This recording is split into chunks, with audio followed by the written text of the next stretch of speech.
You've hit the wall. The deep exhaustion and constant screen fatigue demand a level of recovery a standard weekend off simply can't provide. That is why Wellness and Health for All exists. They are a premier wellness travel curator focusing on Asian sanctuaries, managing every logistical detail so your only responsibility is your own recovery. The physical reality of corporate burnout is a cycle of unbroken cortisol production. When you are always on, your nervous system loses its ability to downregulate, leading to fragmented sleep and chronic fatigue. Abhyanga is a traditional Ayurvedic treatment specifically designed to address this. It uses warm, herb-infused oils and rhythmic massage to ground the nervous system and physically lower stress hormone levels. This practice is rooted in the concept of snehana, a term that translates to both oleation and love. In practice, it means wrapping the body in a protective, temperature-controlled layer to signal safety to the brain. For the time-poor executive, there's a choice in how to apply this. Attempt a complex DIY protocol at home, or outsource the entire experience to a specialized wellness liaison. The DIY route requires you to orchestrate a medical-grade healing process within the same environment that generated your stress, often wedging the treatment into an already crowded morning or evening. When you try to manage the logistics yourself, the practice often becomes rushed or inconsistent. This prevents you from reaching the depth of relaxation needed to actually break the chronic stress cycle. This chart maps the efficiency of both approaches. You'll notice that DIY self-care sits in the high-effort, moderate-return quadrant. You are working too hard for a suboptimal therapeutic result. True nervous system repair is difficult to achieve when you are simultaneously acting as the patient and the service provider. For the body to reset, the environment must remove the need for effort. To understand the complexity involved, we have to look at the traditional origins of these practices and the specific variables required for a successful treatment. Let's break down the anatomy of the Abhyanga process. The treatment is dictated by your dosha, your body's specific energetic profile. Whether you are dominant in Vata, Pitta, or Kapha determines every aspect of the massage. A DIY approach requires you to source and heat the correct oils, warming sesame for Vata, cooling coconut for Pitta, or stimulating sunflower for Kapha. This places the burden of diagnosis and preparation on you. Instead of surrendering to the treatment, you manage water temperatures and ingredient ratios while already exhausted.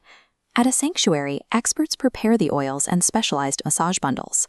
Execution requires long, rhythmic strokes, moving the oil toward the heart. These specific movements are designed to stimulate blood flow and encourage the lymphatic system to flush out metabolic waste. A major part of this is Abhyanga, or foot massage. In Ayurveda, this is essential for grounding energy and reducing the mental chatter of anxiety. Attempting these strokes on yourself requires physical exertion and contortion.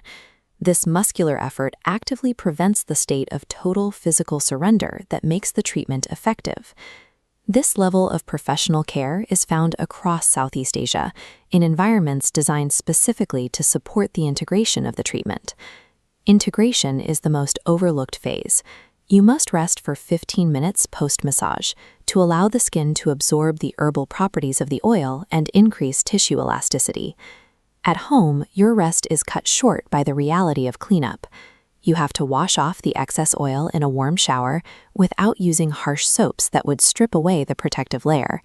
This leaves you dealing with a slippery shower floor and the task of cleaning oily towels and bathroom surfaces while you should be resting. In a sanctuary, you remain in a deep parasympathetic state. The practitioner manages the environment and the cleanup, ensuring your heart rate and cortisol stay low. This matrix compares both experiences. The DIY column shows compounding friction. Every step requires personal effort, diluting the therapeutic ROI. The curated column shows the opposite. Removing the logistical burden lets you focus entirely on physiological recovery. There are also safety considerations. An expert practitioner screens for contraindications, like indigestion or fever, ensuring that the oleation process doesn't interfere with your body's natural cleansing. A curated retreat requires a higher financial commitment. However, for an executive whose time and mental energy are their most constrained resources, that investment buys the one thing home practice cannot: the ability to remain entirely passive while the body resets. These experiences are available in diverse settings. From the dedicated healing temples of Indonesia to the expansive landscapes of Vietnam, each destination selected for its ability to facilitate deep recovery. So, what exactly is the final verdict here? Abhyanga is a powerful, biologically grounded tool for lowering cortisol, but its success is closely tied to the environment. If the surrounding environment is stressful, the treatment is less effective. Use this logic framework to determine your best path. DIY home practice suits minor daily grounding, provided the ritual is relaxing, not a chore.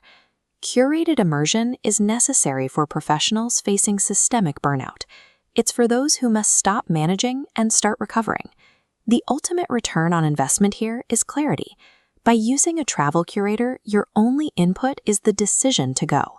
Let Wellness and Health for All handle the details and remove friction from your recovery journey.